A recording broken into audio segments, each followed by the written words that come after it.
Hello guys, and welcome to an accessory video today of the Pimax 8Kx. Now, even if you don't own an 8Kx, I think this video might be quite interesting because we're going to compare the stock cable to a very fancy 6-meter fibre optical cable that was provided to me by, let me get this right, Race at Home, which is actually, I guess, a very bespoke leading racing sort of hardware specialist that does sort of customise motion rigs, and also you can get VR headsets from as well, like the Pimax. They have the whole range there pretty much.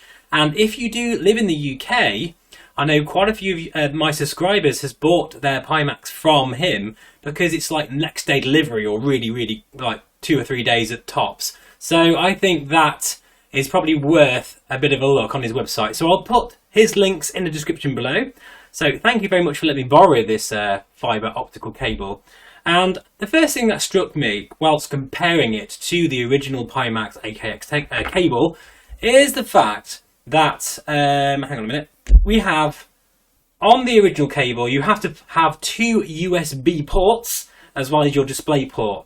Now, my computer has a massive array of USB ports, so it doesn't really bother me personally. But then when you start to think about hardware like yokes and pedals and goodness knows what, trim wheels and things like that, even I start to struggle with the amount of USB ports I have available. I do have a lot on this computer from Stormforce, but, I think the average person probably won't have a million USB ports. So having just that one, having one extra is a bit annoying for your VR headset. The fibre optic cable here only needs one, so that's kind of cool. It's a very powerful cable, this, to drive all of that power of the headset and all the resolution through that one USB port. That's very impressive, I've got to say. Also, I really did notice that the fibre optic cable is super light, like ridiculously light. I know a lot of people complain about the Pimax 8Kx original cable, that they think it's too heavy. I didn't think it was that much of a problem really, but then I do generally just sit down and fly. But I have been playing quite a lot of Half-Life Alyx recently, and so is Colin actually. You should see Colin with the index controllers. Honestly, that video will be coming soon, so I'll look forward to that. But when you are actually room scale, that's when you tend to realise that the cable is kind of annoying. This cable is very light. There's no doubt about it. It's quite pliable, is that the word I'm looking for? Just, I wouldn't recommend bending it loads or anything, but just feels very light. You can do anything with it really, and I suppose a lot of people have theirs dangling from the ceiling so you can move around. For that sort of purpose, very good. Also, it's actually longer. It's 6 meters instead of, I think it's 4.5 meters, something like that. Again, for me, it doesn't matter. My computer is just literally there. So actually, longer cables for me are a bit annoying, but I can see why you would want a longer cable if you're gaming. But of course, it's a flight sim channel, so we'll think about it from that perspective mainly. But what I want to know is, okay, what's the difference between the original cable and the fibre optical cable in terms of the transfer speed? Is there any difference? It's kind of like that same thing with the Oculus Link cable. It's so expensive, and this is expensive, guys. It's about 100 quid to buy. And that's my main gripe with this, really. I would buy one of these in a heartbeat, but the trouble is, for £100, is it really a £100 better experience? That's like a quarter of the cost of a whole Quest 2. But no, we're talking about high-end VR. In a lot of ways, if you've got an 8Kx and kind of forked out the money for one, then getting a £100 cable, that's not that bad. That's like me, I've got a beautiful Fender Stratocaster that I spent a lot of money on. It'd be stupid, then buying a really crap £5 lead to plug into my amplifier. It's the same kind of thing. The cables I use for my guitars are gold plated and very high quality. So I'm kind of seeing it from that point of view as well. Anyway, in fact, Colin's already got bored of me talking, which I don't blame him. I already know what the original cable's like, so I'm not going to do a back-to-back straight off, because there's no point. I know what it feels like. I'm just going to jump into, what do you reckon? I think we'll go into DCS today, actually. We'll jump into DCS, and we'll see if I notice any difference with any visual quality or perhaps less distortions, because of all the reviews I've seen on the YouTube about this, because I thought I'd do a bit of research first of all, I haven't really seen anyone talk about any differences in the display itself. So with that being said, I think I'll see you in this moment in DCS. Colin will be my wingman, and yeah, I'll see you in a moment. Okay, so welcome, we're now in DCS, and the first thing I want to say is that I was a little bit scared when I took the cable out of the 8Kx, because it's really snug. The connector sits right deep into the headset. I actually like that because it means it doesn't move around much. In fact, HP, if you're listening, please take note of that. The cable needs to be really firm so that it's never going to be upset by movement, which can cause errors, and I think that's one of the things that was the issue with the original Reverb and to some extent the G2. But anyway, back to the Pimax. I thought we'd just check out this new map by DCS whilst we're looking at display.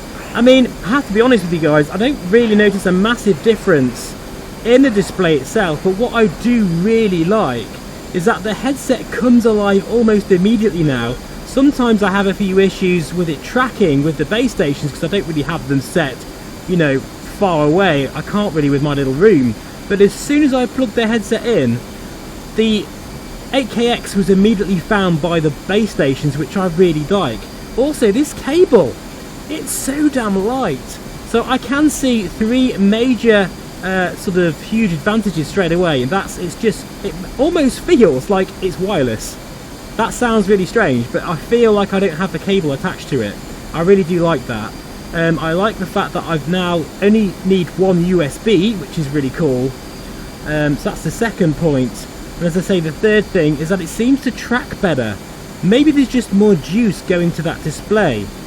Now, is the quality of the display any better in the headset? Well, it's already amazing, guys, but I don't know. I think it's hard to say for definite. It's probably about the same. There may be a slight advantage to this, but I really can't tell unless I literally had two 8Kx's and I can just, you know, try them back to back. People get worried about the distortions, but I have to really look for them, and I'm now like looking with my eyes the best I can. I don't really see any distortions, so really the jury's out on that one. I might have to use this headset for a while and report back how I'm getting on with it. But I've got to say, I must admit, this is a very, very positive experience. There's nothing I don't like about it. Thing is though, is it really worth £100 over the stock cable? You know what, I have to say, probably not for flight sim fans.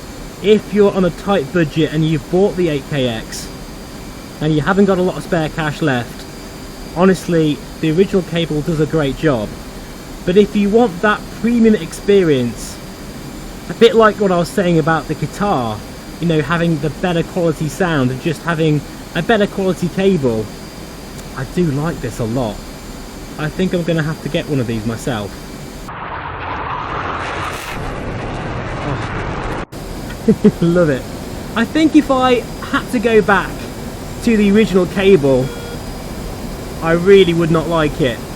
It's a lot of money, but I must admit, for a headset like this, it kind of makes sense to get one.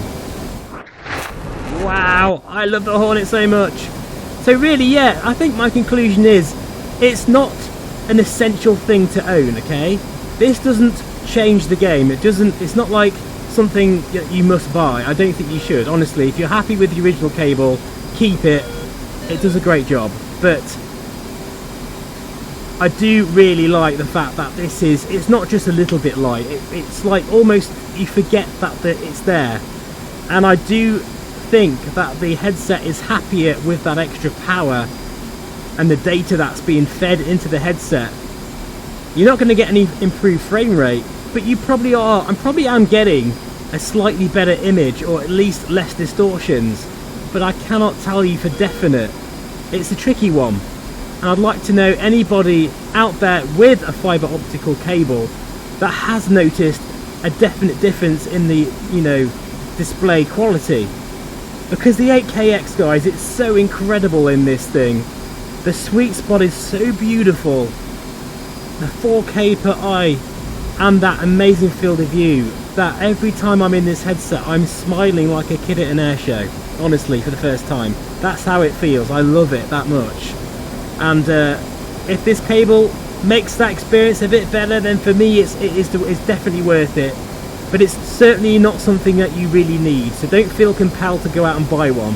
I think really that's all I can say for this particular review. So from me and my F-18 Hornet here in the 8Kx with this fibre optical cable, which I absolutely love, and I'm definitely going to get one for myself, I think that says it all. I will bid you farewell, and I'll see you again very soon. Bye bye for now, take care. One more flyby view. Oh, has to be done.